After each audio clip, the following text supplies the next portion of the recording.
everybody on YouTube? Griffin here. In today's stream, we're going to be talking about a couple subjects today. And first and foremost, if you're new to how our streams work, these are just straight up business Q&As where I just go live periodically, ideally once a week, time permitting and things like that, right? And just straight up answer your all's questions, regardless if you're someone who's in the pest control industry. I know that's a big section of our, audience here on YouTube. But even if, you just have a random business question, I know if you're not in the pest control industry, then you may be in the service industry as a whole. I know we have a couple of like plumbers, I think a HVAC tech here and there. Like, we got all sorts of you all in here that are, just looking to start your own service business, if nothing else, or a pest control business. And yeah, like I said, I just go live to, answer your questions regardless. I got behind the scenes pulled up once again today. So for those of you that may be watching don't even have the microphone on. Wow. Gonna have to edit that out on the other. So those of you on behind the scenes heard it all, but not anybody. Shout out to you, JVJ, for letting me know that I forgot to bring my mic over. So we'll restart all of that. Have to cut that out of this stream, if nothing else. We're just back with another stream. For those of you that'll be tuning in for the first time and maybe, don't know how my streams work, they're a little bit different than maybe some other, business people. I don't make you all pay or anything to ask questions, super chats, things of that nature. If you guys have any questions whatsoever, you can literally drop them in the chat, regardless if you're watching behind the scenes or if you're watching, we're doing screen share once again as well, because there's going to be some things that you may want to see if you're watching behind the scenes. You may want to actually see the screen share. So if you're watching and we start talking about stuff that's on the screen, there should be a link in the description box, knock on wood. If not, you can just literally click my channel and it'll be the other stream. Pretty simple, right? But yeah, if you have any questions, for those of you behind the scenes, those of you on the screen share stream, always do not hesitate. Don't be shy. Drop a question. There's no such thing as a dumb question on here. You don't have to do super chats or anything like that. I saw that's pretty common apparently with YouTubers and TikTokers. They won't answer your question or respond to you or anything unless if you pay them. Where that's not what we do here. The whole thing is just to build a community of like-minded people just looking to grow our businesses. We have a lot of you who probably haven't even started your own business or anything like that. Same thing for you all, just ask those questions away. We always tend to have a subject that we're talking about. Like, I even have I always try to remember to draw up a quick little outline before going live of just different topics that I think can help you guys out. And then of course, we pivot based on, whatever questions you all may have. So whatever questions you have, like I said, drop them throughout. It doesn't have to be about the subject we're talking about. It can be about anything, business, finance, all that type of stuff. And for those of you that are watching the behind the scenes stream, let me know if that fan's bugging you. It's kind of bugging me even at the moment, so I might have to get up and shut that off for y'all at some point. Let's see. I see we got some people in the chat on both streams already. We got Jeff Hackworth on the behind the scenes stream. He said, how scary was it in the beginning? Honestly, what was more quote-unquote scary was just the fact that if I had to go back to another job, that sense of failing, right? That sense of if it doesn't work out, I'm gonna look like a failure, this and that and the other. And that actually kind of, I don't want to say it held me back. If anything, you guys know I talk a lot about putting chips on your shoulder and things of that nature. I just thought about, man, I cannot let this fail, right? If this fails, then I don't like that, right? Pulling up our Google Ads because that's what we'll be breaking down on the stream over here. But the main thing that I was most worried about was just stuff that ultimately I could control, and I think to a degree that's what was actually quote unquote scary was you control it at the end of the day. We live in a society today where everyone's a victim. Everyone can't control this, all we hear about is what we can't control. Oh, it's the government. Oh, it's Trump. Oh, it's Biden. This and that. Like, if you feed into all this fear, negativity, this and that, you don't think you control anything at the end of the day. When in reality, most people that feed on this fear have never been outside of America. Like, they don't even know, like, what true oppression is, what true, communism is. Like, we have capitalism. Everyone likes to say democracy. We don't have a democracy. We have a constitutional republic. Let's get that straight. But, like, we are the most quote unquote free country where, like, you at least have opportunity. I'm not going to say we're the most free in terms of freedoms, but we're the most free in terms of opportunity to build a life that we want, right? So, it's a mindset shift. I notice I stopped watching a lot of news. Don't get me wrong, like, of course, when I'm scrolling on Instagram, TikTok, whatever, you can't avoid it at the end of the day, right? It's in your face to a certain degree. The moment you watch more than 5 seconds, the algorithm thinks you love it and it starts throwing it in your face, right? But, I don't really watch, like, any news anymore. I don't surround myself, for the most part, as much as I can control it, people that are negative, right? Things of that nature. So, that's the main thing is, and I think that's going to be the same for everybody, right? Those of you that have already started your own, like, pest control business or service business, whatever business you may own, you can probably attest to that. Like, the things that you're most scared of in the beginning are things that you find out, like, I don't know why I was even scared of that. Like, I control that at the end of the day. I control that outcome, Hopefully that kind of makes sense. Let's see. We got Majin Kali. He said, "Hey there, how's it going?" Jeff Hackworth also said, "How much money do you pay online for online ads? And what's your ROI?"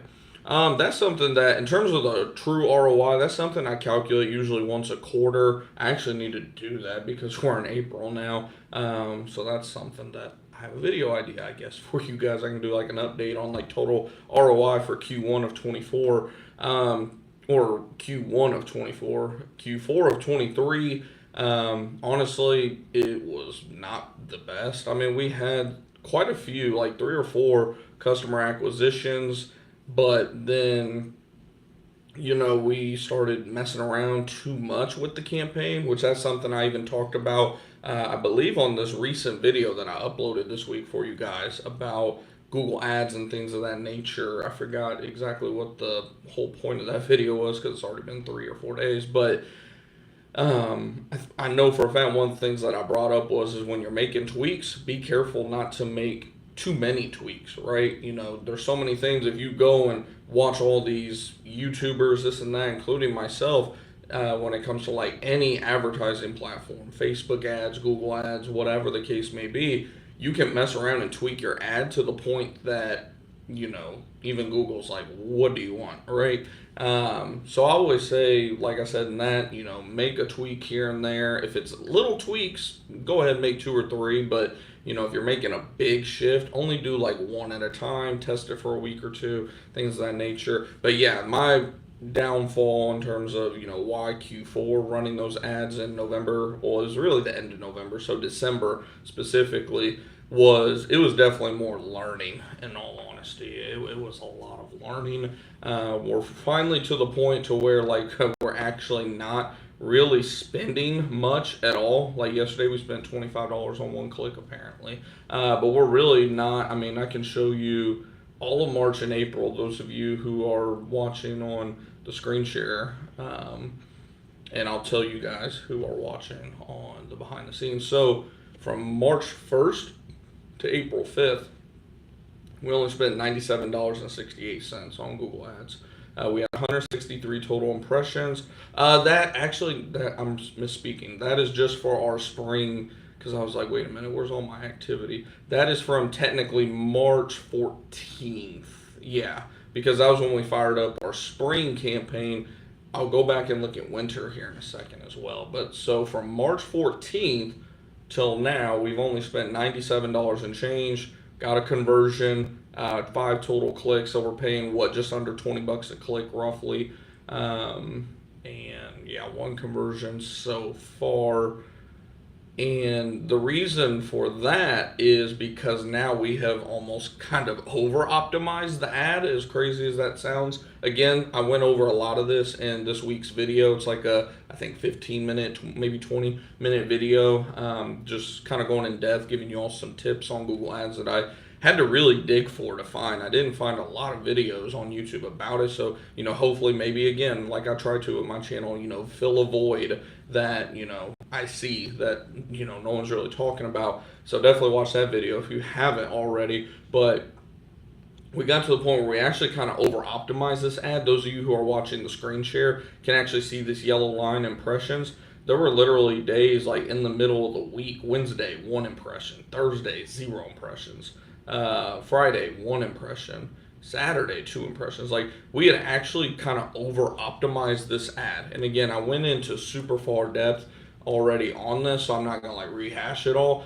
But if you're watching the screen share right now, you can see we made some tweaks, and now we are, our impressions, they could still be higher. Like, I don't like that on Wednesday we only got 8 impressions, but if you look back at the previous month, 8 to 10 impressions was almost the high. I think the high was like 15 or 16 impressions when we like first launched this campaign.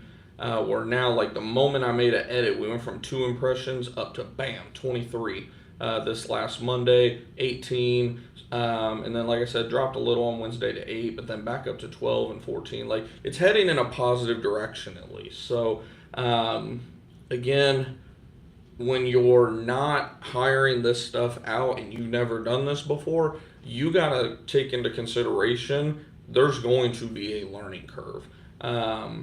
I probably could have already been, quote unquote, mastered this curve by now if I didn't, just toy around with Google Ads. If you all go back all through my channel, we have a Google Ads series, right? Like a playlist, and I have experimented with Google Ads and ran some, got some customers, this and that, but I've never really dived in like I have the last 4 to 5 months, coming up on 6 almost. The last 4 to 5 months that we've been doing it. And like I said, we're to the point now where, just to again give you perspective too, we spent under $100, right?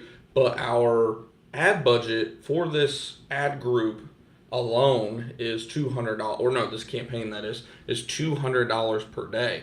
So the fact that we have it set at $200 a day, and for pretty much a month we've only spent $100, that tells me that, like, we probably had this a little too optimized. One of the main things is we actually had our locations that we were targeting a little bit too constricted. Probably not bidding enough as well on some certain keywords and things of that nature. So like I said, it's constant tweaking. You always have to be, looking into stuff, and that's what we're doing. But yeah, so far, like I said, the last month we spent under $98. We got a conversion out of it with a 20% conversion rate. We had 5 total clicks over the last month on this campaign, specifically on Google Ads, and it got 1 conversion. So that's a 20% conversion rate so far, and I'm interested to see kind of how it unfolds as we continue to make tweaks to it, because like I said, we kind of overdid it. Now we're going to kind of start, now that we've like over optimized it, over constricted the locations, this and that and the other, now we're starting to kind of, okay, we did this, we got to super optimize this and that and the other. Google saying our landing page experience is average to above average. Like, everything looks good now, right? So now and we're even getting conversions, like when we do get enough impressions and clicks, right? So now it's a matter of, okay, let's start opening this up a little bit. Let's start targeting some more locations. Let's start targeting maybe a couple more keywords, bidding a little higher, things of that nature. I'll keep you guys updated. And then again, we'll go and take a look at the winter campaign real quick for those of you who are watching the screen share. Let's see, spring ads, where's my winter ad at? Let's see, ant control. I need to delete a bunch of these. A bunch of these are from, man, God knows when. There it is, winter ads, all the way at the bottom. So let's see, let's pull up actual clicks. Let's pull up And I will say with this winter ad one, our conversion tracking wasn't working hardly at all. You can see in March we finally got it to work, like early March. But even with that being said, we still had a 10% conversion rate. Um, so we ran this from obviously March 1st through March 8th. Apparently we took like a week off. Maybe I might have took like a week off when creating the spring campaign. I think that did happen. Yeah, we took a week where we focused on getting the spring campaign up and launched. That's right, because I had to create new landing pages, things of that nature. That's right.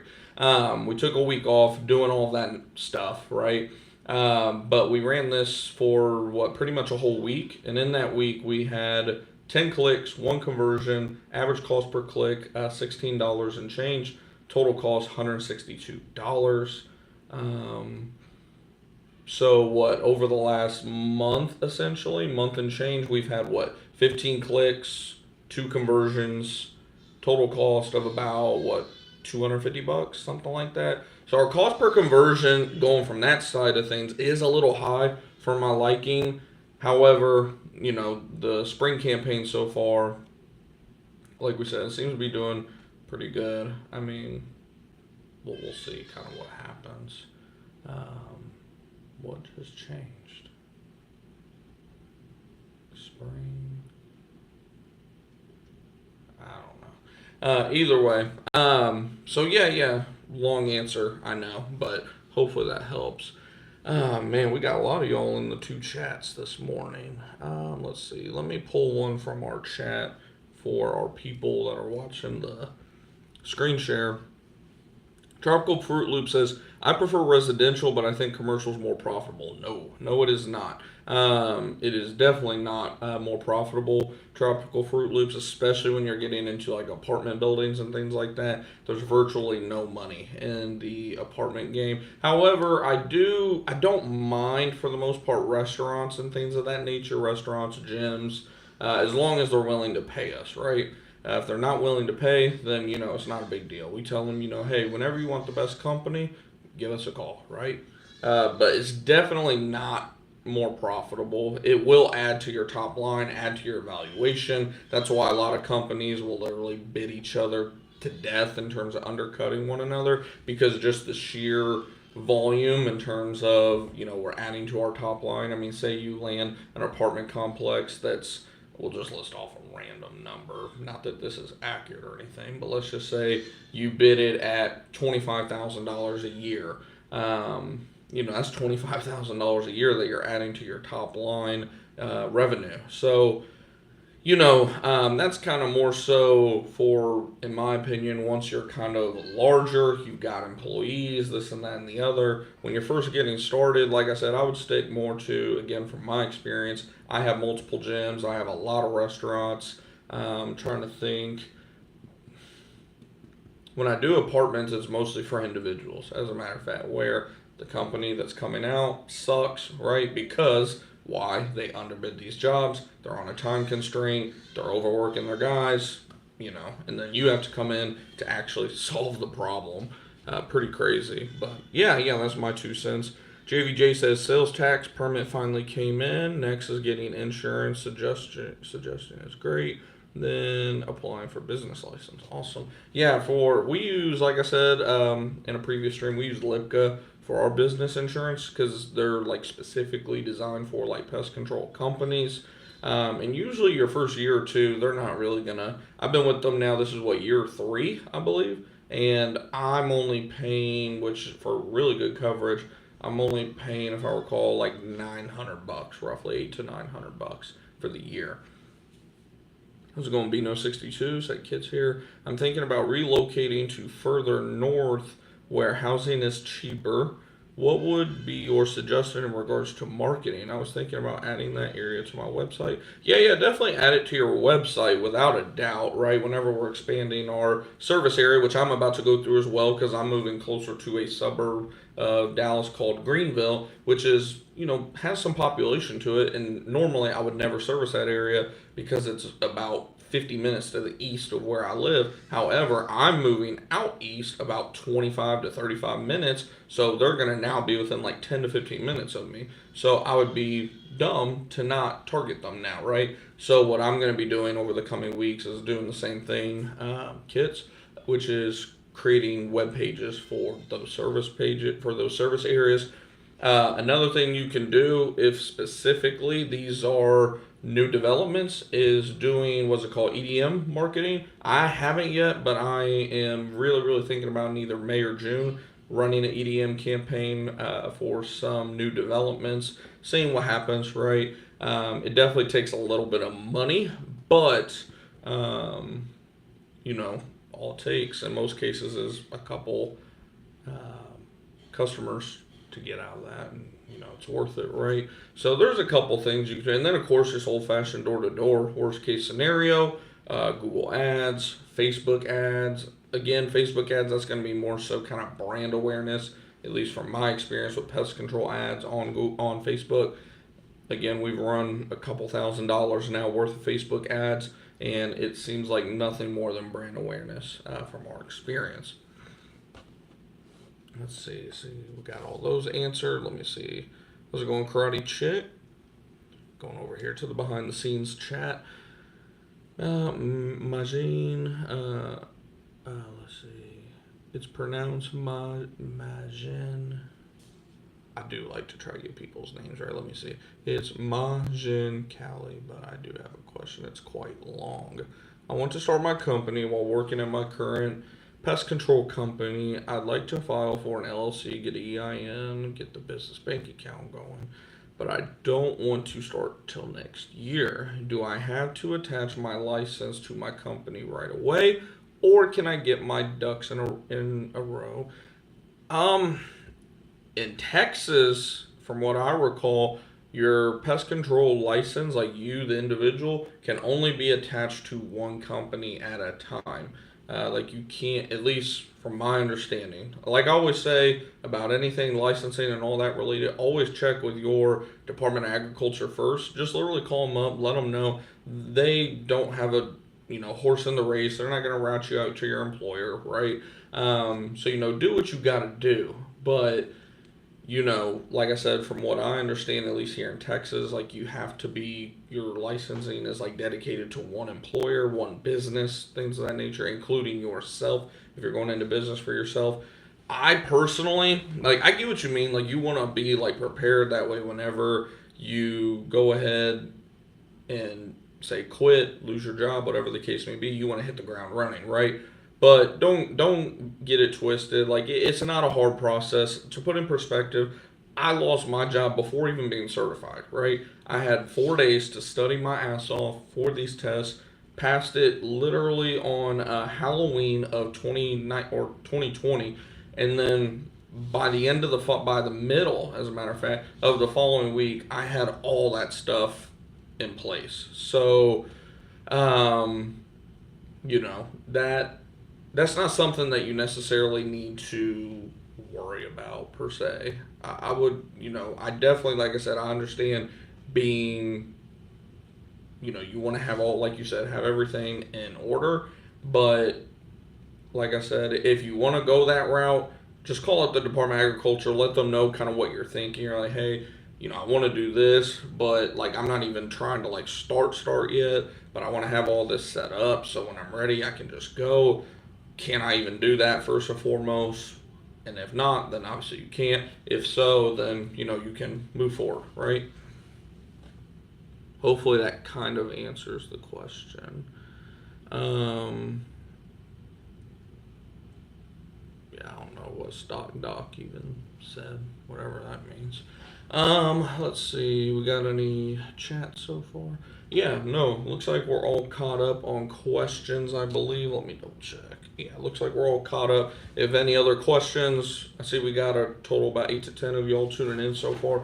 If you have any questions, regardless of which stream you're watching, just throw it in the chat.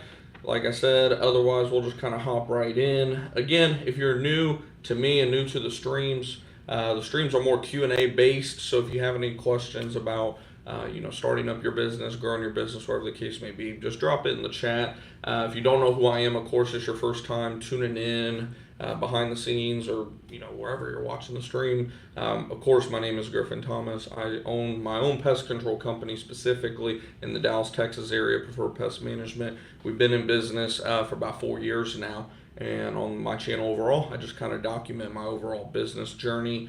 Tell you guys things that have worked for us, things that don't work, where we burn money, where we've made a lot of money. And yeah, we took that company, I say we, it was me, took that company from 0 to 6 figures my first year in business. And, we've just been kind of chugging along ever since.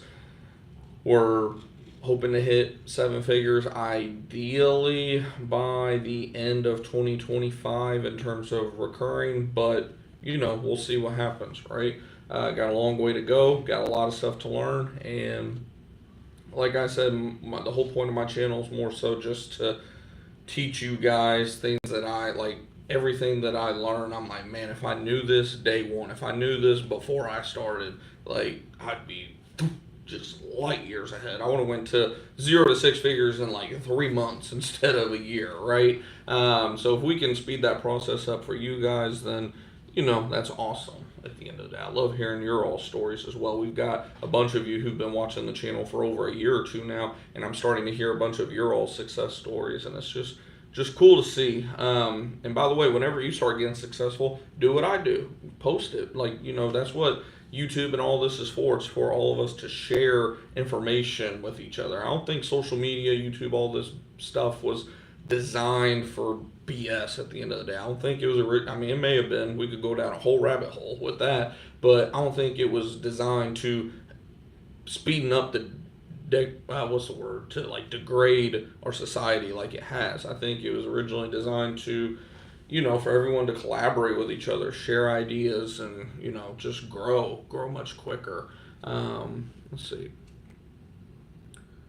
How much did you do first calendar year? First calendar year was like literally right at $100,000. That's why I just say, our first year. I don't even count that like first month that I was like quote unquote in business, because we were, getting everything set up, doing our pictures and this and that, getting trucks labeled, all that stuff. I don't really factor it in. I do, but I don't, because it was such a minor amount. I made like probably less than $2,000, in that November, December of 2020. And then, the first year we made just like literally right at like $100,000 that first year. So it was, when I say 6 figures, we just crossed it essentially, Jack. But yeah, and that like I said, that's gross sales too. That's not like net profit or anything like that. That's just in terms of sales our first year. So yeah, speaking of which, because just calendar got me thinking of one of our topics that we're going to be breaking down today. Those of you who are watching the screen share are going to get a good look at this, and I'll obviously explain to those of you watching behind the scenes. How's it going, brother Daniel? Best strategy for getting customers door to door. Door to door is one of those things that it depends on your area, depends on where you're knocking, all this type of stuff. From what I understand, a lot of times where you think is going to be the best neighborhood to knock ends up being the worst. Where you think is the worst is going to be the best. Yada, yada, yada. Just like any type of marketing, right? You might think, oh, Facebook ads are going to be awesome. Then it sucks. And then you think Google ads is expensive. There's no way it's going to work for me. And then, boom, Facebook ads blows the doors off of all other advertising platforms for you. So if you're starting out from scratch, you've got very little money, things of that nature, door-to-door is a great option. I personally have never done, the closest to door-to-door I've done is just hanging door tags, just because I don't like door-to-door. Now, if my back's against the wall and I had no choice but to do door-to-door, would I have done it? Of course, because, you do anything to survive another day, grow your business, right? I hear a lot of people to this day, even in other like pest control business groups, where people will do door to door, or they hire door to door sales team, things of that nature, and it works out great for them. That is something that later on down the road, when we have more money coming in that we may do. We may hire out like an actual door-to-door sales team, or we may train in-house like a sales force and send them out in the spring and summer to do door-to-door sales. It's hard to say, but yeah, hopefully that helps. Let's see. I've been following for a while now. I just passed the license test. Awesome. Working on getting an LLC now. Yeah, yeah. No, that's awesome. Yeah, keep us updated on everything. Like I just said a minute ago, I love like hearing your all's journeys. Um, it's awesome to hear. Let's see. Tropical Fruit Loops in our other chat actually said, I do door to door. I do well. It's a mixed bag of there is a big learning curve. The roof specialist on YouTube is great for door to door. So that might be another channel too. If you are looking at doing like a door to door route, you guys may want to check that channel out as well. Let me see. Let me get a quick drink real quick, and we're going to break down this quick topic about the importance of routing.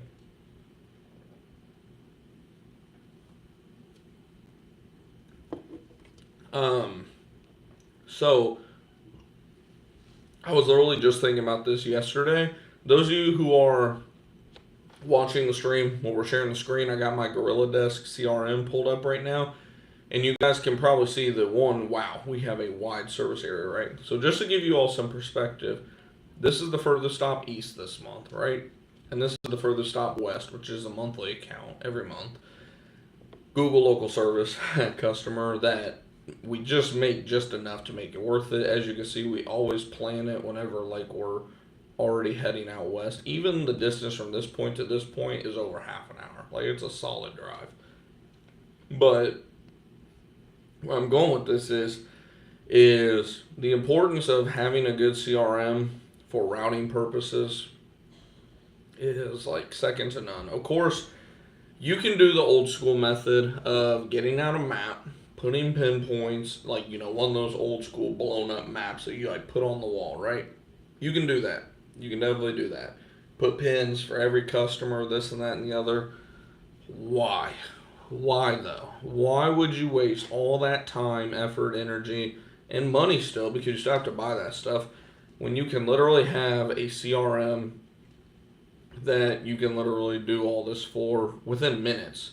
Like, I spent probably about 10 minutes last night routing next week's work. That's where you see all these color codes, like bunches. This is where like I'm routing my stops for the day. And not for the whole month, but for the next week.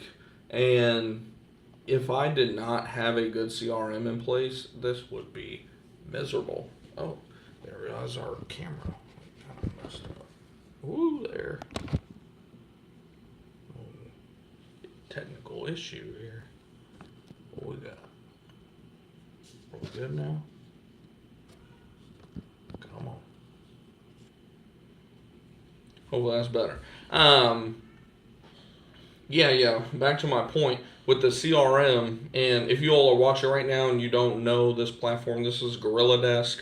We've been using GorillaDesk pretty much since we opened our business. And, I've been a huge advocate of them, since we started our business, or since I started posting content about our business, that is, over the last 2 years or so.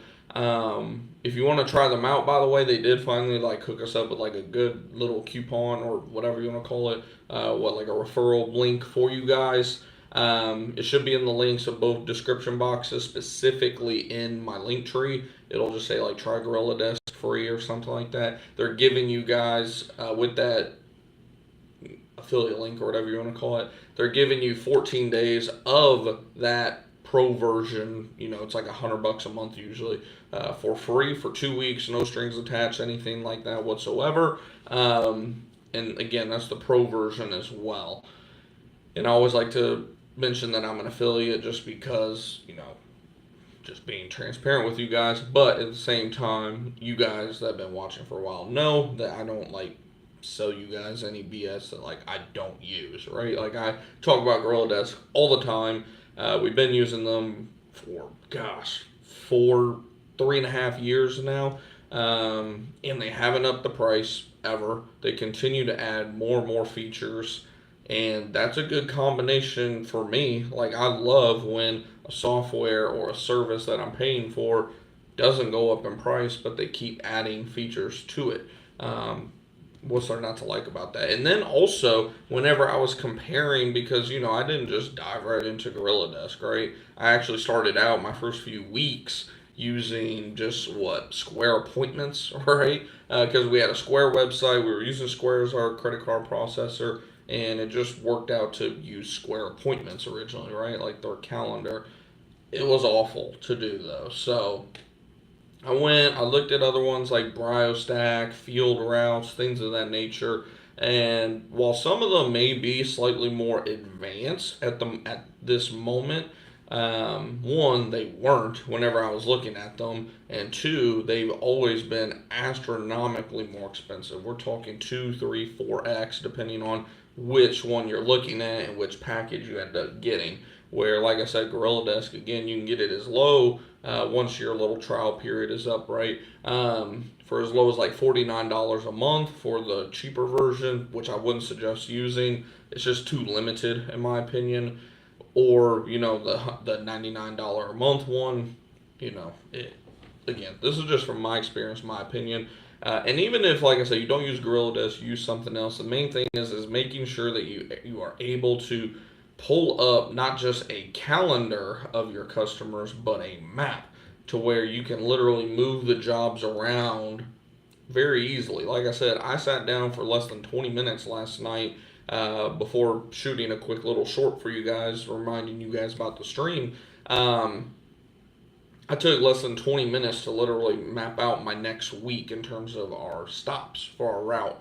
So it's definitely something where, like I said, even if you guys don't want to use GorillaDesk, which whatever, like I said, I mean, the affiliate link, I'm making virtually nothing on it. It's just to give you guys 2 weeks of it for free more than anything, which I thought was pretty cool of them to do because they've seen our content and reached out to us about it. But if nothing else, try it out, try out another platform, whatever the case may be. Again, just the main thing is dive in, see how important routing is, because routing, it doesn't just save you time, right? You're not just saving time, you're saving employee costs, once you hire employees. Why? Because when you're not routing, when your routes aren't optimized, you're paying your employees more, if you're paying per hour, that is. So your employee costs are going up. Risk is going up because your employees are driving more. The more the employees drive, obviously the higher risk of wrecks and injuries and things of that nature, being sued, right? Workers' comp, this and, just nightmares, right? Risk goes up. Wear and tear on vehicles go up. Gas goes up. Just everything. The little amount that you think you're saving by not using a software is by far being blown out of the water by everything that we just mentioned, right? So, like I said, if nothing else, give any of these softwares a try. See which one you like. If you, like I said, if you all want to try GorillaDesk, they're giving it to you for 2 weeks free in our LinkTree down below. Like I said, I've been using them for over 3 years specifically. I love that they're not price gouging us. They haven't raised the price one time. And they seem to be adding features literally every single month, it seems. And you guys that have been watching the channel know for a while, I've been saying that over and over. Like, they added this feature. They're always adding features, this and that and the other. And they usually, any big change, like any new update, if you're watching on the screen share, they usually make sure to highlight it for you. They'll send like little training videos immediately. Again, just overall, for the most part, great customer support, always innovating their apps and this and that, and just, yeah. Let's see if we have any questions. Cody Thomas said, I got GorillaDesk because of your content. Use your name as the referral. Oh yeah, no, I appreciate that. Yeah, no, I appreciate that big time. Like I said, I mean, I'm not even really making a whole heck of a lot or anything off of it. To be upfront, I've only made what I actually just got an email about it the other day. I've made like $19.80 since they gave me the affiliate code. Like, just to put in perspective, like how little of a deal like that is. Like, it's more so just to give you guys that pro version for free for 2 weeks. I thought it was pretty cool of them. And, if they give me, some little nickels and dimes here and there for it, that's like, oh, I mean, I'll take it, right? Like, I'll take it. I'm already talking about it anyways. Like, I'll take it. But, no, that's who we use. And I was just thinking about that, like I said, literally last night. I wanted that to be a topic because I was just sitting there thinking, I was like, man, imagine if I was doing this like old school, like, I have a wall right here, like a big old just map. And I had a boss for a company that I worked for before I went to Terminex briefly, who he literally had a big map up like that with the zip codes all drawn out and this and that. And I was just like, dude, this ain't it, right? So yeah, and then when I went over to Terminex and seen the softwares they were using, while they weren't perfect, they were definitely a huge upgrade. I was like, yeah, this is something this is what I want. And then when I looked at GorillaDesk, I was like, this seems very similar, if not better in some cases, than the software I was using at Terminex. So, that's what I would do.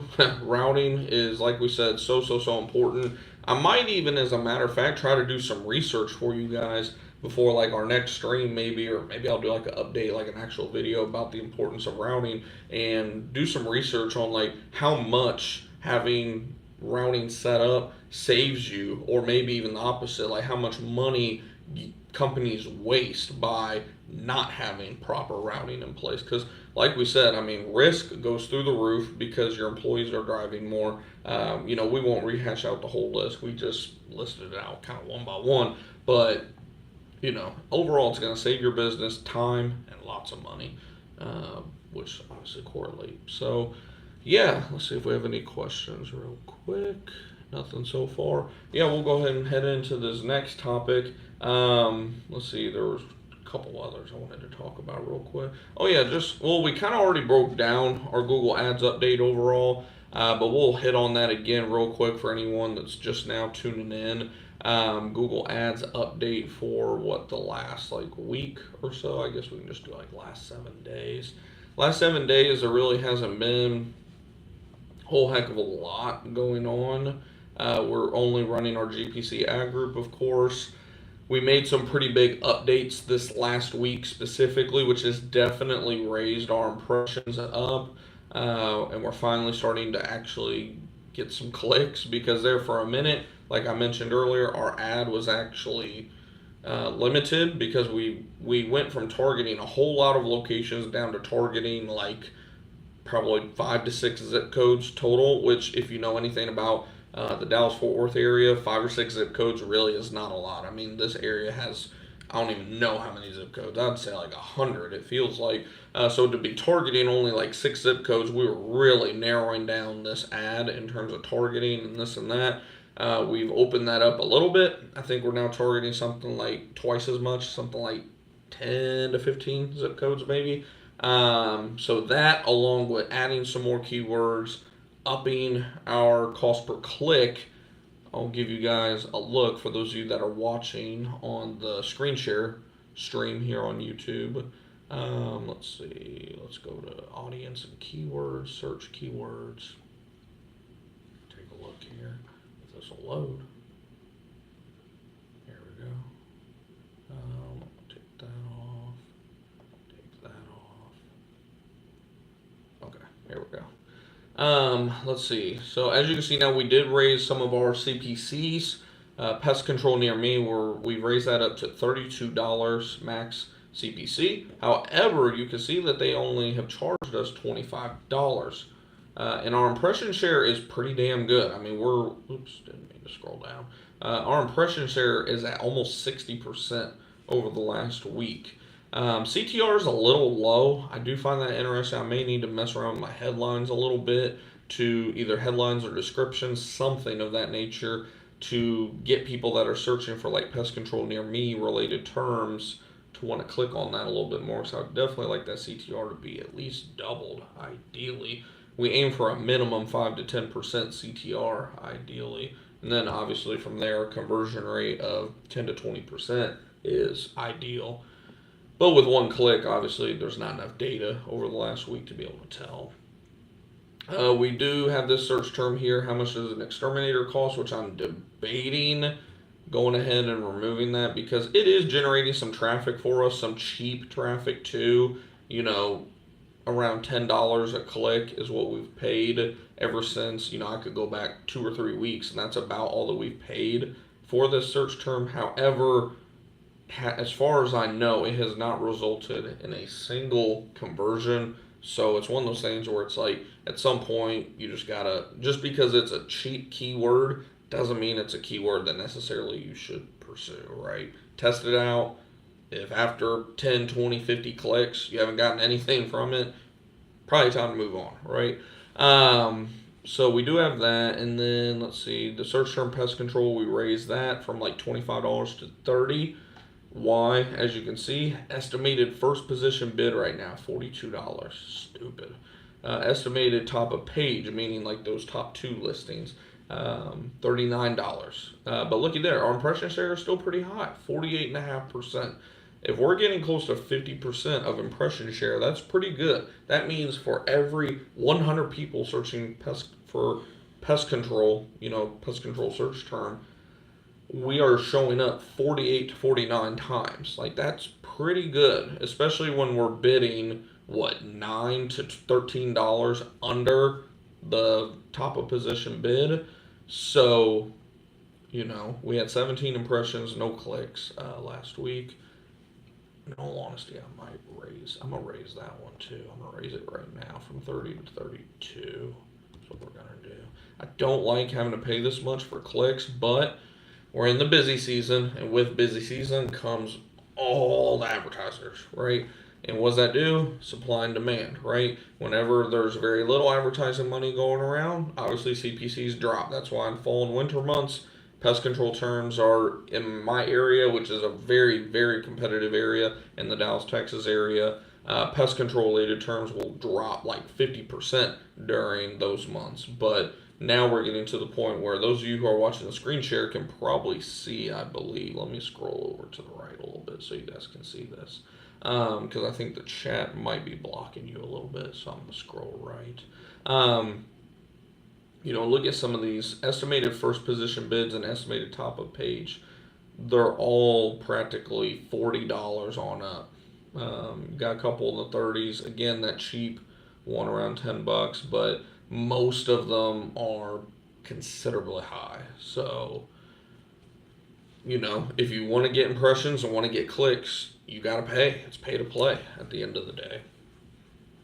Let's see. How's it going, Rob Williams? He said, you may have covered this, but did you build your own website? And if not, what company did you use? And if you did build your own, what service did you use to build the site? So everything you see on my site today, it's all me. Like, technically GorillaDesk, because they have a service where they'll build websites and things like that for you. Only issue is they're really cookie cutter. They all look the same regardless of the company. Because like me and my cousin both use them, and the only difference was really like our logos and color scheme, things of that nature. They kind of helped us get it going. Everything you see on my website today, it's all me. I've done a lot of back-end coding on it, like additional CSS, things of that nature. All the pages I've built that are on there at this point, everything that's on there today, I did it all. So, a couple things that I can actually pull it up, because I think, you're watching the screen share, so I can show you guys. Like, this is a plugin we used right here, where, people can see our reviews, like if you, in real time too. So like, say we look at our website here. This is the plugin that we just got recently, where it's free and you connect it to your Google account and it will actually literally show, like, as you can see, these reviews are very recent. Now you do need to go in there and actually update it occasionally. It'll say download new reviews, something of that nature. See where it says my reviews and then new. That lets you know, of course, that there's more reviews and that you can download them, which let's see, the manual review download will be available again in 2 days. Yeah, see, like there's plenty that aren't even showing up right now because apparently in 2 days I'll be able to download the newest ones. But from there, you can literally just plug this right in here, and you'll see. To me, it seems a lot more legit than what we had in the past, where what we were doing was literally kind of essentially copying and pasting the review in there. Or this, like you literally, like you guys seen, I mean, this shows their actual Google like profile, picture, and everything. Like you can tell these are legit reviews. So it just builds, more. What's the word I'm looking for? Trust, I guess, in terms of that. Are these actually reviews or are these fake? But yeah, no, everything you see here, like I did all this. I actually just added this in last week, or the week before maybe. Everything you see on my website, like it's all me. Like I said, I've done all of it at this point. We use WordPress for that. If I dive in here to the back end of WordPress, this is kind of what your WordPress will look like without all these plugins. All these things you see here, these are just called plugins, and you just add them by searching for things that you want on your website. Elementor is usually what you're going to use. I'm just giving you like a 90-second pitch on like how to build your own website essentially. Elementor is what you're going to use to really build the website, so to speak, every little aspect of it. Or you can just do the traditional. I think it's called Gutenberg. That's what we use for the most part because that's what GorillaDesk used when they originally built the site. I've thought about just completely overhauling it with Elementor, but it seems like it's something that would take a long time. I'm not gonna mess with it anymore. I mean, when I say mess with it, like I'm not gonna overhaul my website anymore until I can afford to just straight up just shove money to an SEO company, website building company, things of that nature. You're talking probably a $3,000 a month expense later on down the road, probably that they can optimize it, get it right, get it on page one for all of our pages.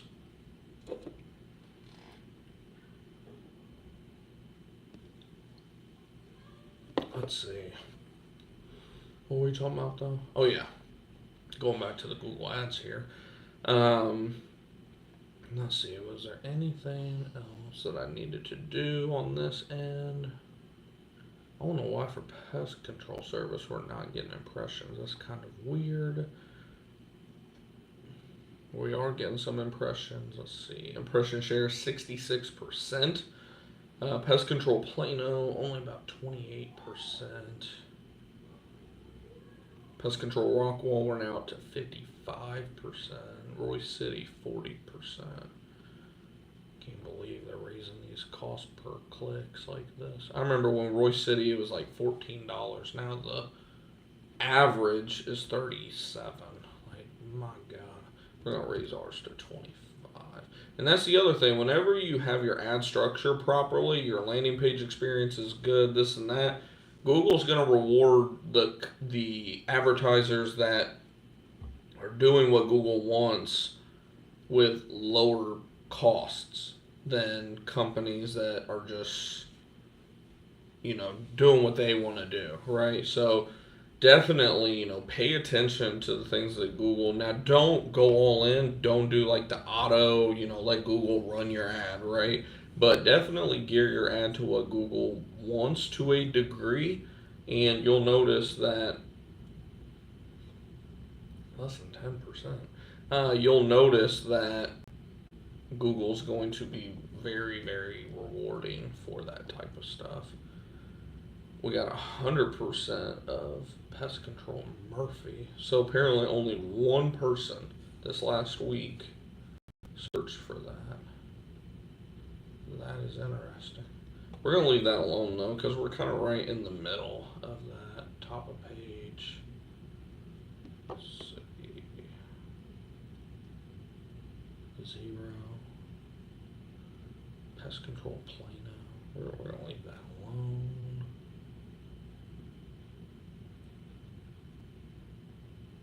Nothing there.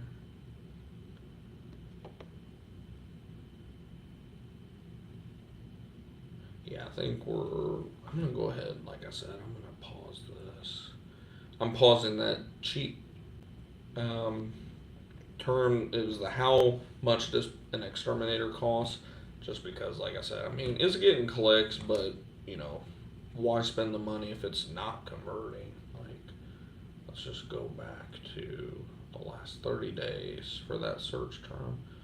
It's gotten what, 2 clicks? You know, we just hasn't done anything, and plus, there's really not a lot of search volume behind it. So I don't want Google, giving a bunch of impressions to this if it's just not gonna produce. I want high, intent. I want people that are like looking for service like right now, not people that are, just wondering, like how much does it cost, right? So yeah, we're gonna go ahead and take that off. So right now we have how many search active? 1, 2, 3, 4, 5, 6, 7, 8, 9, 10, 11, 12. We've got like 12 search terms active at the moment. Our average impression share, and this is another thing you can do too when it comes to checking to see if you're paying enough, is go to auction insights under insights and reports. Now I don't want to see the last month. I always check this out like every week, so I'll look at like the last 7 days. So overall for this ad group, our impression share is 51%. We're literally right up there with Terminex in terms of impression share.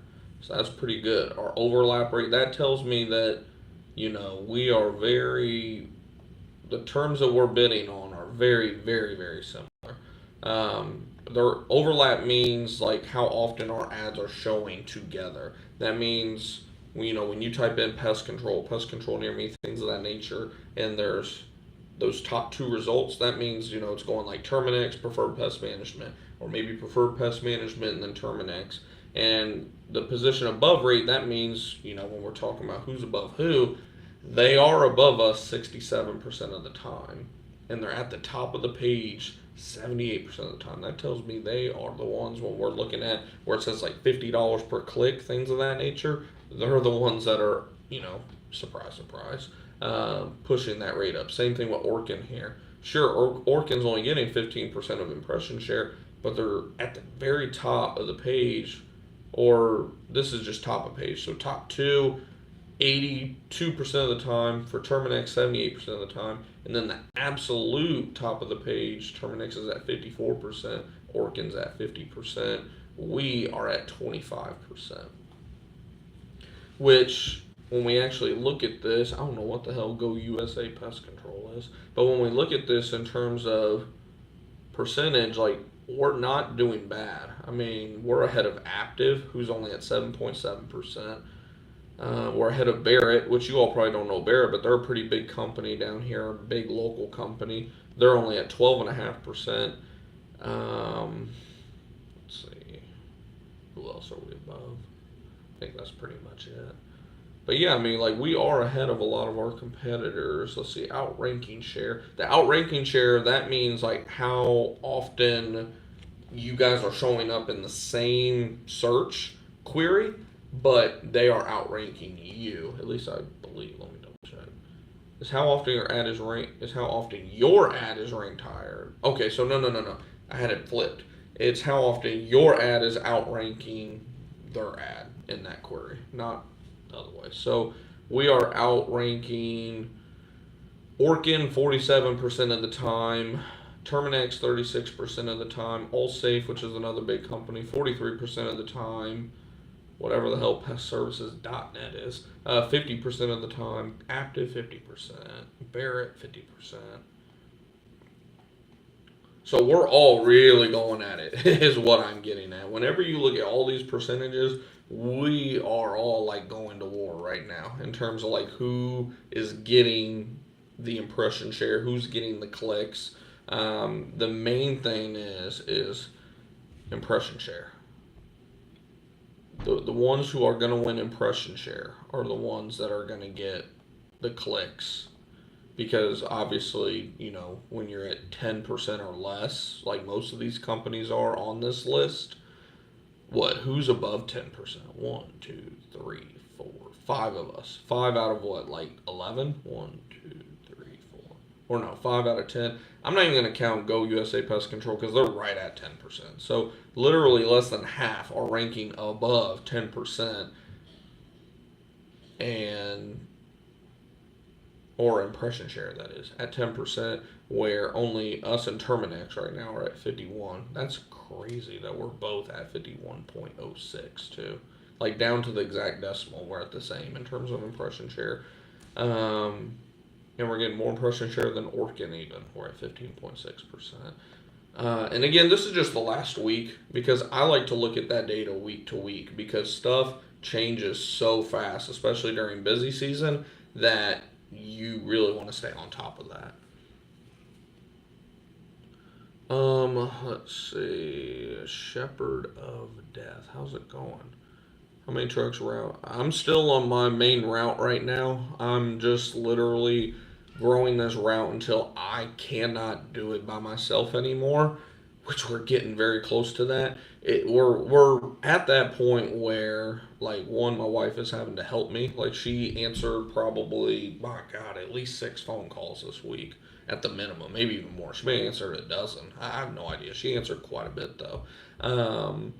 Like, it's to the point where, like, I'm not even able to really answer the phone because, like, I'm always in a customer's house or in a business or, you know, on the road, right? Like, I'm not able to answer. So we're already to a point to where I really probably should be already putting someone in this route. But like I said, the goal is to get to where each recurring, in terms of recurring income, that is, each recurring route is at least 15 to 20,000 a month every single month before any new sales. Not just, oh, we're doing like 15, 20,000 a month, because we're pretty much already there, but in terms of recurring, we still got a little bit to go. Once the recurring income every single month is north of 15,000, not like 25,000 one month, 12,000 the next, 16,000, then 10, right? I'm saying every single month. Once every single month is above 15 on the recurring, then that will be when I have no choice but to go ahead and hire. Plus, it would just be dumb for me to not hire at that point because I am more valuable out of the field for the business. I'm more valuable when I'm here answering phones, selling, than I am being the technician, if that makes sense. So, like I said, we're there. You guys know, even I had a technician last year, and we had the 1099 guy doing exclusion work and things like that for us too. But for a short period of time, I was like, look, I'm not hiring anybody else. I'm going all in. And with the help of my wife, shout out to her for helping and stuff.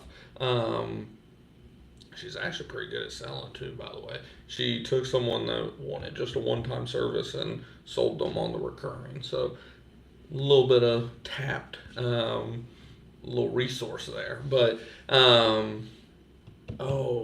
or tap potential, that is.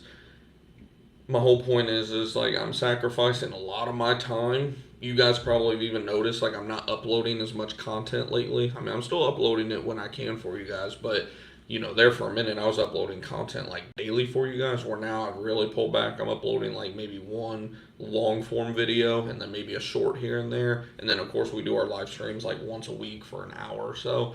But you know, I've really been just going all in. And like I said, in terms of, you know, running this route until it is, like I said, north of that number. Because I want to be able to pay somebody good too. That's the other thing. Could I hire somebody right now at $10 to $15 an hour and be fine with no benefits, you know, all that stuff? Yeah, I easily could right now. Am I going to do that? No. Why? Like, why wouldn't I do that?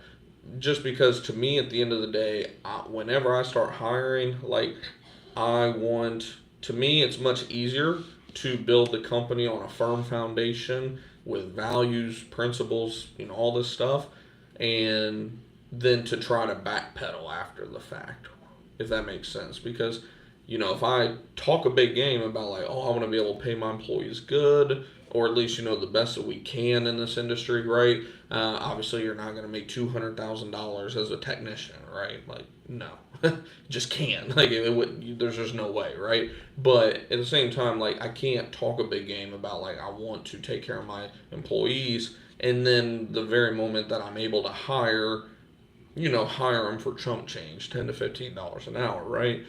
Could I? Yes. Am I going to though? No. I would rather sacrifice my time, my body, my growth even, because like I said, it's capping us to a degree in terms of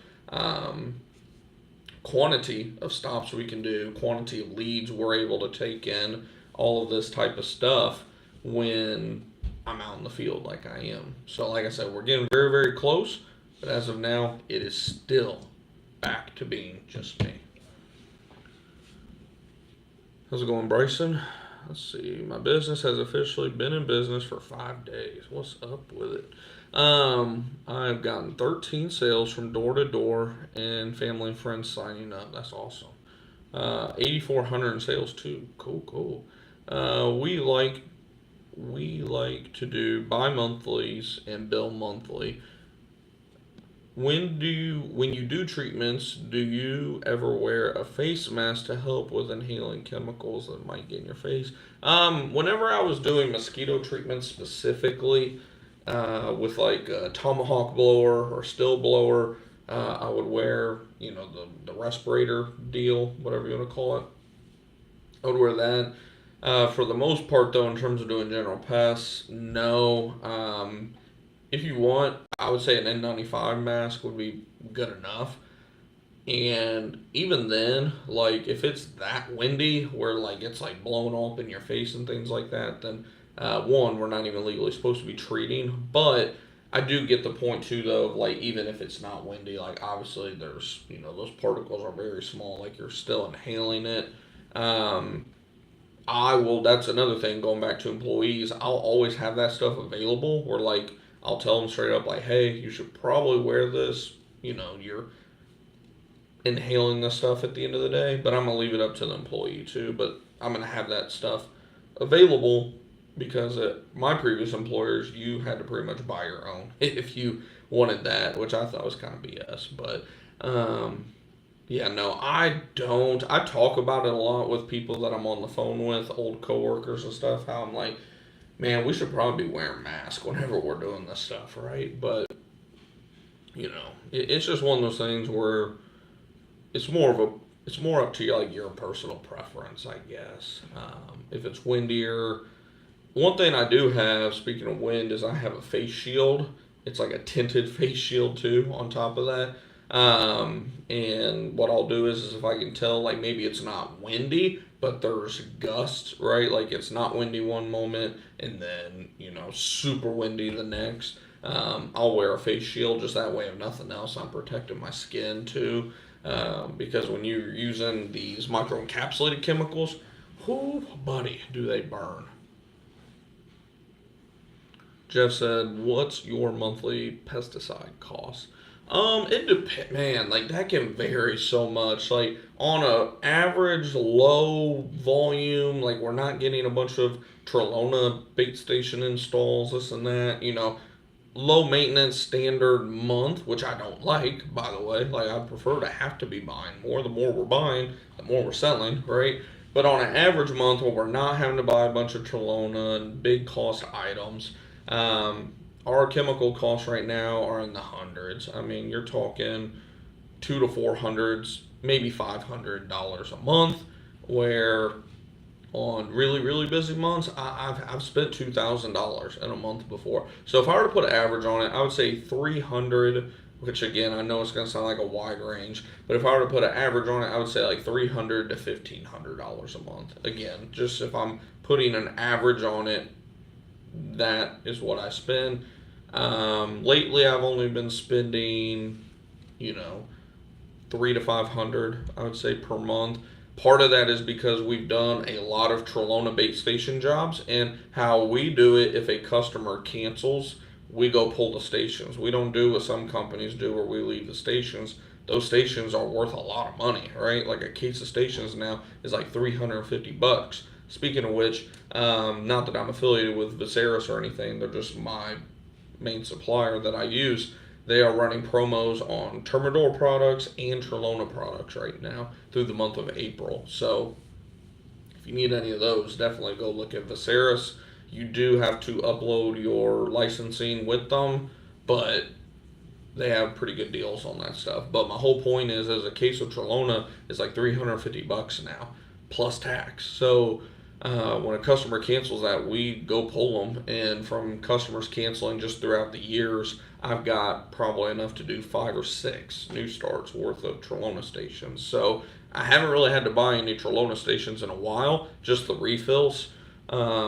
Which if you get a case of 100 refills, they're like $500. So when I have to buy big, bulky stuff like that, the costs go up those months, right? Like I said, I think the most that I've spent in 1 month was like $2,000 on chemical. So hopefully that helps.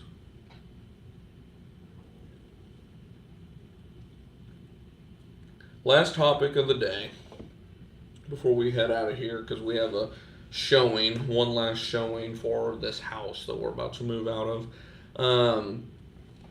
I wanted to talk about accounting just real quick. Like, I'm not an accountant or anything like that. I had my meeting with my accountant just over a week ago. Not this past Friday, but the Friday before last.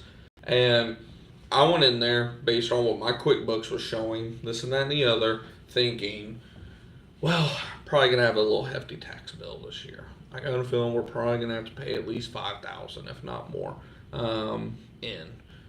Now, I did have myself on payroll for a little bit throughout this year, and that actually is going to help because I paid in, I want to say close to like maybe $2,000 in taxes already going in. I put myself on payroll for probably 3 months throughout the year, and then I took myself off because of the amount that was already paid in, just based on, again, just rough math. But then once we got to the end of the year, I was like, maybe I should have kept myself on payroll a little bit longer. Because when you're an S corp, they want you to be on payroll because they don't want you know, you can get penalized for not having paid in enough tax throughout the year, yada yada yada. But you know, we purchased a truck this year. We had a huge transmission expense that was like almost $6,000. For once, it actually makes sense to write off vehicle expenses instead of mileage, which is the first time since I've ever done any type of business venture that made sense. But overall, it sounds like I'll keep you guys updated on it, but it sounds like I'm not going to be paying anything in taxes. If anything, I may even be getting something back. Knock on wood, right? But yeah, no, that just goes to show, again, the importance of hiring an accountant. Like, my very first year in business, I didn't. I've used QuickBooks from day one for like tracking all my expenses, cash flow, this and that and the other. But the moment I started using an accountant, sure, accountants are expensive, especially once you file as an S corp. To put in perspective, we're paying our accountant $3,400 for the whole year. That's the whole year of expenses, quarterly filings, this and that and the other. Not just for simply filing our taxes, the S corp paperwork, like all this stuff. It's all included, $3,400. But look at how much they're probably saving us in taxes. Because, like I said, my rough math showed could be as little as 5, could be as much as 12. I was like $5,000 to $12,000. Now it's looking like possibly zero, possibly getting a refund for $3,400, right? So whenever you hear about accounting costs, don't think, holy shit, that's expensive. Do the math, right? How much, like, do the math on what you think before you even talk to an accountant. Look at your QuickBooks or whatever you're using for tracking expenses, net profit, this and that, and look and just do the math. Figure out your tax bracket. Figure out because a lot of you guys, I know when you're first getting started, you're not S corps. I guarantee when you're first, because it doesn't even make sense to be an S corp until you're doing about 50,000 in profit, not in sales, in profit per year, which is what we're doing. Like, my QuickBooks is showing 76,000, I think. I don't have it pulled up right now. Actually, I thought I did. That's Illumily. That's up there. Our QuickBooks was showing something like net profit of like 76,000 after all write-offs and stuff like that, where they are getting it down even further with writing off that vehicle purchase, this and that and the other. It sounds like it's going to come down under 50, just under $50,000, with the amount that we've already paid in, with me being the sole earner between me and my wife, child tax credits, this, that, like, all this stuff. Like we said, with everything that the accountant's going to do, it's going to get our tax bill down to, it sounds like virtually zero, maybe, just maybe even getting some money back. We'll see. We'll find out. Like I said, I'll keep you guys updated on my good old tax bill once we get that figured out here in, I guess, the coming week or two, possibly. Very soon, because tax day is coming up. But yeah, no, like I said, just do the math. Like, figure out what is your profit, because some things that no one really thinks about, which I'll draw on the whiteboard here for you guys really quick.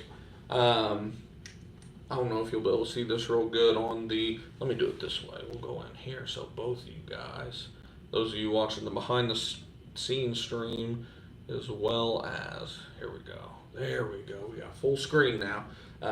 Sorry about if the camera does some weird stuff occasionally for some reason it'll kind of do what it just did right there. Let's see. So you all should be able to see pretty good too.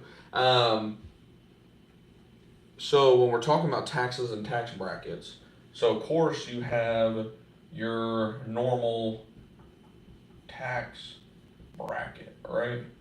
I don't know what it is off the top of my head right now. I think it goes like 0, 12, 22, something of that nature based on what you make. Most of you guys, if you're not filing as an S Corp, chances are that's going to be around 12% for you. But guess what? When you're not an S Corp, you get what's called double taxed, because you don't have just your income tax bracket, you have self-employment tax. And if I recall, someone can correct me in the chat if I'm wrong, if I recall though, self-employment tax is around 16.5%. Something like that. Plus or minus like a percent or so. So you're now actually paying 28.5% on your, oh, the microphone's in the way a little bit for those of you on here. So no, you got, this is, personal, right? Personal income tax. This is, we're just going to say SE, self-employment tax. So the beauty of an S Corp, whenever you get to that point where, again, because you have payroll costs, this and that and the other, increased software costs because of payroll, the math works out to where you want to be doing at least 45 to 50,000, depending on who you ask in terms of an accountant, before it makes sense. The beauty, though, of the S Corp, which all it is a tax filing status. It's not like actual, quote unquote, like corporation type of, I mean it is, but it's just tax filing. It's not, it doesn't mess with your LLC or anything like that. It's just a tax filing thing. The thing is, let me move this over here a little bit so our people in the behind the scenes stream can see it too. The other thing, put this over here. The other thing with the S Corp is you eliminate that. So what happens is, let's say we'll just stick with the 50,000 example. Let's say your profit is $50,000, right? You don't, I mean, how do I explain this? Because you're paying your Medicare tax, Social Security, this and that, that's coming out of your payroll, hence why you need to be on payroll whenever you're an S Corp. You are taxed on not like just the profit. What you have to do is you pay yourself what's called a reasonable salary. So usually the rule of thumb, from what I understand, is, I mean, obviously, one, it's going to depend on your industry. What does a CEO in your industry make? But at the same time, what is your actual profit? So, like on $50,000 of profit, I would say that my salary is somewhere around $30,000, around two thirds, essentially. So, what happens is there's a $20,000 difference here, right? 20K difference of profit. This 30,000 is going to be taxed, at your normal income tax bracket, your social security, Medicaid, was it Medicare, Medicaid, whatever the hell you want to call it. All those taxes, they're still going to come out of this 30,000. However, this 20,000 is a tax-free draw. And pretty much, I call it a tax-free dividend. There's whatever term you want to use. This 20K is not taxed. So, like I said, once you get to certain levels of profit, this and that, get, my whole point here, get an accountant. Because, like, you're not going to do any of this on your own.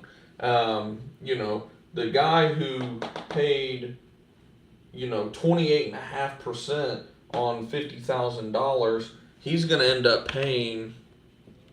Let me see here. Pull up a calculator real quick. There we go. The guy that's going to pay that double tax, that 28.5%, we'll call it 0.285 times 50K.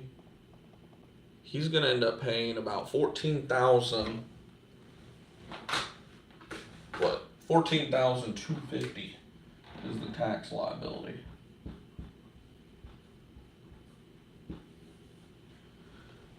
Right?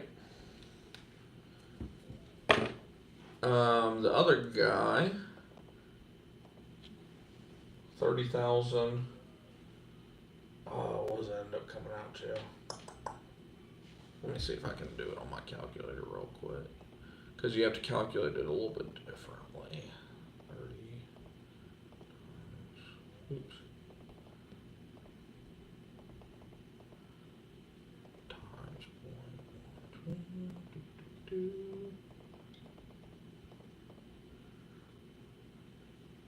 That guy's liability in terms of federal tax is going to come out to somewhere in the neighborhood of around 3,600.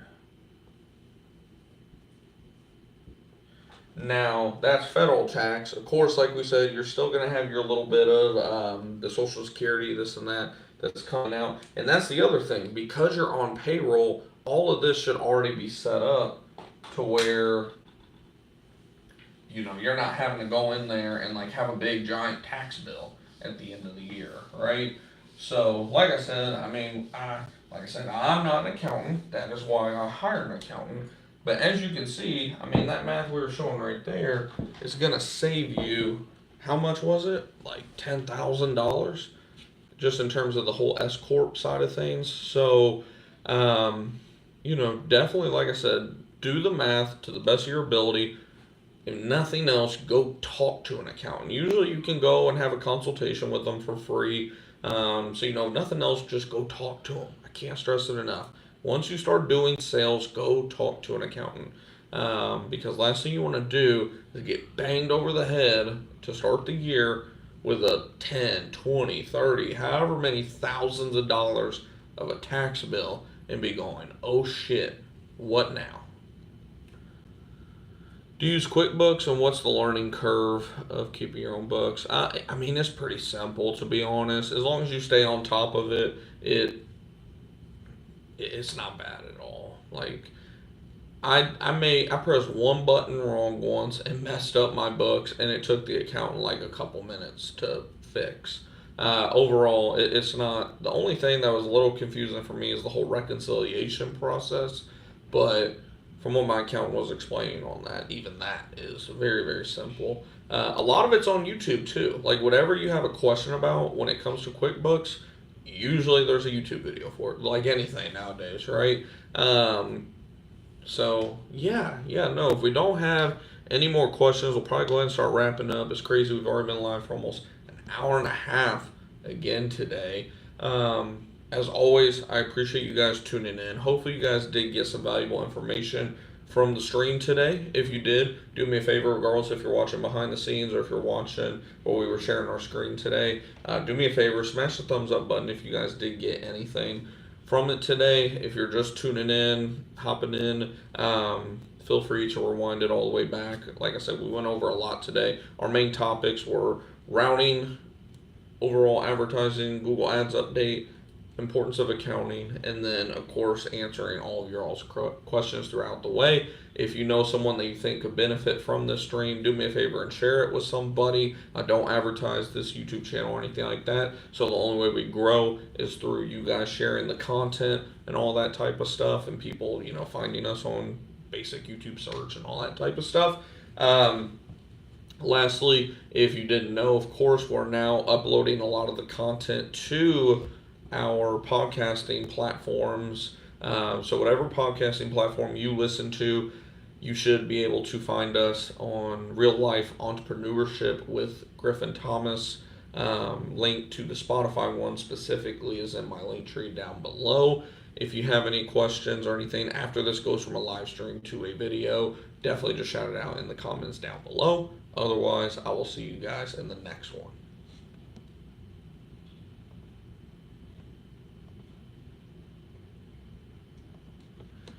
So yeah, we just wrapped up the stream over here. I just need to hit end stream real quick. Just wrapped the stream up over here. Just taking a quick second to wrap it up with you guys here as well. Like I said, I've been trying to do the whole behind the scenes thing a little bit more often for you guys. You guys can let me know. I noticed we had a lot more of you guys tuning in to behind the scenes versus on the actual stream. The actual stream, I'm actually looking at the analytics right here. We only had about 7 people tune into that one, with a total of 28 people tune in.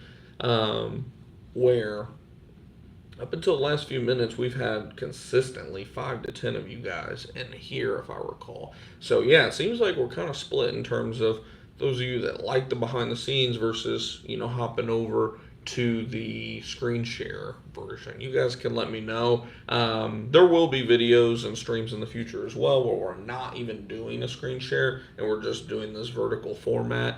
And there is no real, behind the scenes necessarily to go with that. But yeah, no, hopefully you guys, like I said, are getting. We are closed. I don't know why we're getting a call. Mute this real quick. But yeah, no, like I said, hopefully, as always, you all got some valuable information. If you have any questions after this goes from a stream to a video, like I always said, don't hesitate to drop it down in the chat, or I guess in the comments, not the chat, down below. Otherwise, we'll have a video again coming out this week for you guys. I try to be consistent with it every Wednesday or Thursday at the latest for you guys. And yeah, as always, like, subscribe, all that good stuff, and I'll see you all in the next one.